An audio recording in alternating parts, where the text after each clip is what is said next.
Assalamualaikum warahmatullahi wabarakatuh. Perkenalkan, nama saya Mufliar Hamatul dengan NIM E1Ki024 10037 dari kelas 1B dengan prodi S1 Pendidikan Fisika.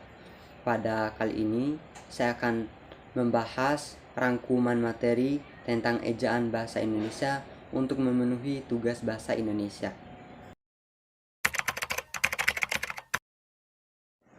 Ejaan merupakan seperangkat aturan atau kaidah cara penggambaran bunyi bahasa berupa kata, kalimat, dan sebagainya ke dalam bentuk tulisan berupa huruf-huruf serta penggunaan tanda baca. Dengan kata lain, ejaan ini memiliki tujuan untuk mengatur atau memastikan kata-kata yang digunakan dalam teks atau komunikasi baik secara tertulis dapat dipahami dengan baik dan benar oleh pembaca. Ejaan Van Ophuijsen yang diterbitkan dalam suatu buku kitab logat Melayu pada tahun 1901. Pada saat itu, Van Ophuijsen ditugaskan oleh pemerintah untuk merancang ejaan yang mantap dan ilmiah yang akan dijadikan sebagai bahan pengajaran pendidikan di Sumatera. Pada saat itu Van Ophuijsen tidak membentuknya atau merancangnya secara pribadi, namun dibantu oleh teman-temannya, diantaranya adalah Engku Nawawi dan Sultan Makmur. Ada beberapa hal yang menonjol dalam ejaan Van Ophuijsen ini. Yang pertama, penggunaan huruf U ditulis menjadi OE, penggunaan tantra diakritik, dan juga penulisan huruf Y diganti menjadi J. Contohnya yang pada awalnya ditulis menjadi cucu menjadi coe-coe. Yang kedua adalah ejaan Republik atau ejaan Suwandi yang dibentuk pada tanggal 19 Maret 1947. Pada saat itu Suwandi berkedudukan di Menteri Pendidikan dan Kebudayaan. Munculnya ejaan Suwandi ini tiada lain tiada bukan untuk memperbaiki atau melengkapi ejaan Van Ophuijsen. Ada beberapa hal yang diperbaiki dalam ejaan Republik ini, diantaranya penggunaan huruf OE diganti menjadi U, bunyi hamzah dan sentak, dan juga kata yang berulang-ulang ditulis dengan angka 2.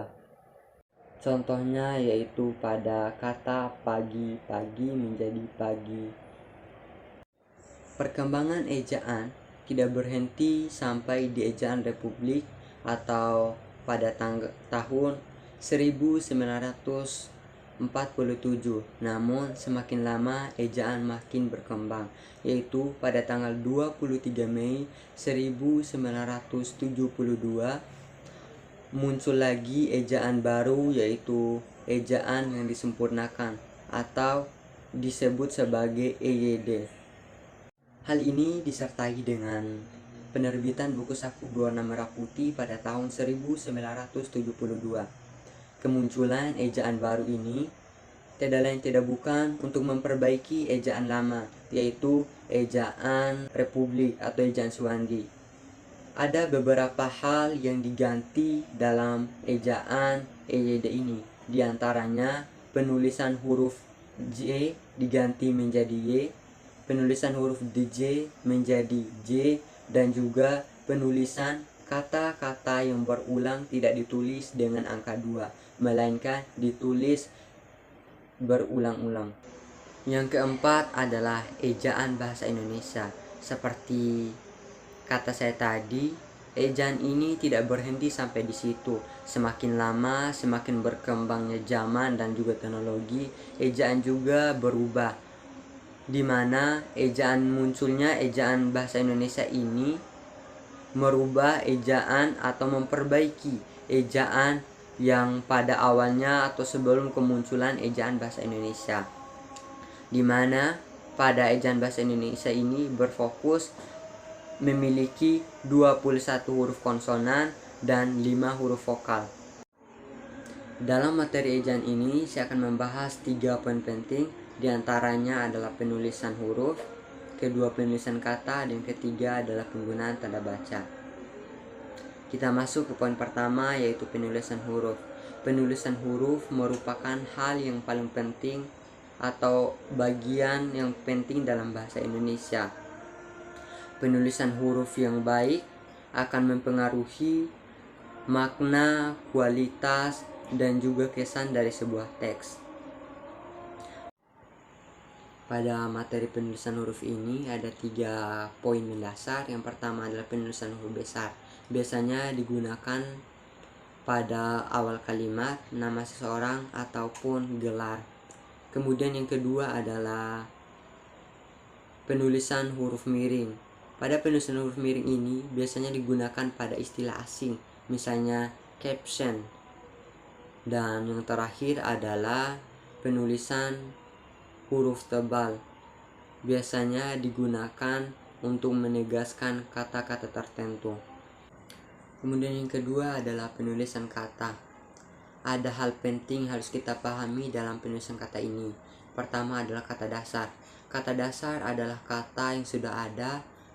Artinya kata dasar ini tidak terbentuk dari penambahan kata lain, seperti kata duduk.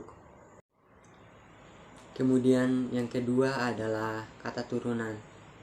Adalah kata yang ditulis dengan penggabungan kata dasar dengan kata lain ataupun imbuhan. Cara penulisannya ditulis secara serangkai, terhubung, dan juga terpisah. Poin yang ketiga dari penulisan kata yaitu kata majemuk.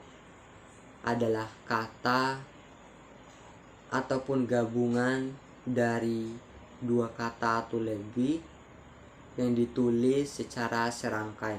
Contohnya kamar mandi. Poin yang ketiga dari materi ejaan yaitu penggunaan tanda baca.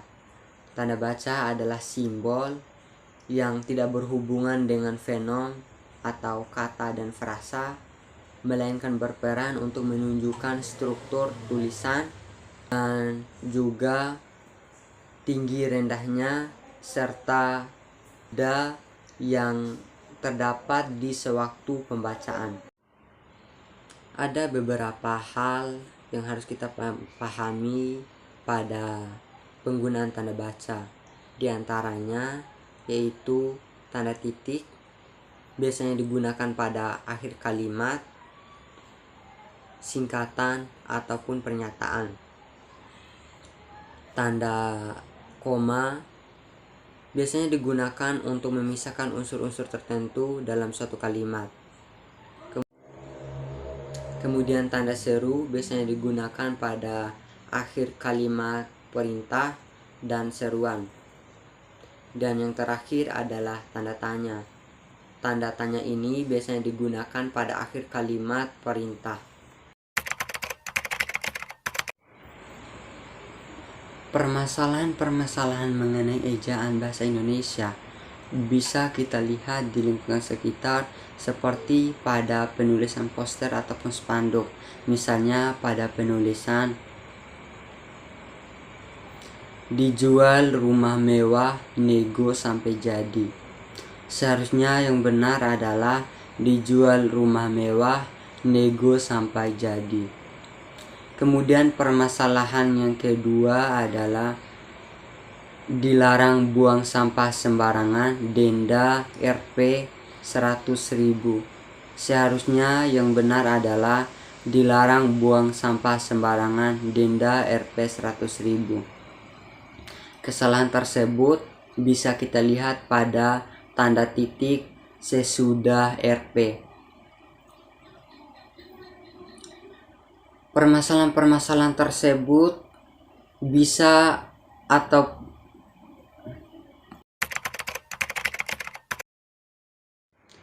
permasalahan tersebut dapat terjadi karena minimnya ilmu pengetahuan, kurangnya kesadaran diri, dan juga rendahnya tingkat ketelitian pada diri seseorang.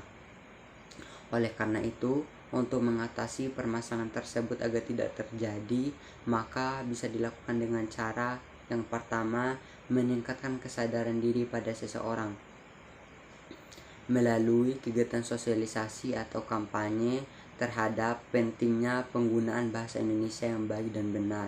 Kemudian yang kedua adalah peningkatan literasi dan numerasi. Yang ketiga adalah meningkatkan pendidikan. Yang keempat adalah mengikuti kegiatan workshop penulisan, karya tulis ilmiah, dan juga lomba-lomba yang berhubungan dengan bahasa Indonesia. Dari materi tersebut dapat disimpulkan bahwasanya penulisan kata-kata dalam bahasa Indonesia yang baik dan benar itu sangat dibutuhkan karena dapat mempermudah komunikasi, menjaga keindahan kebahasaan, dan juga menjaga kesatuan bahasa. Demikian yang dapat saya sampaikan. Wassalamualaikum warahmatullahi wabarakatuh.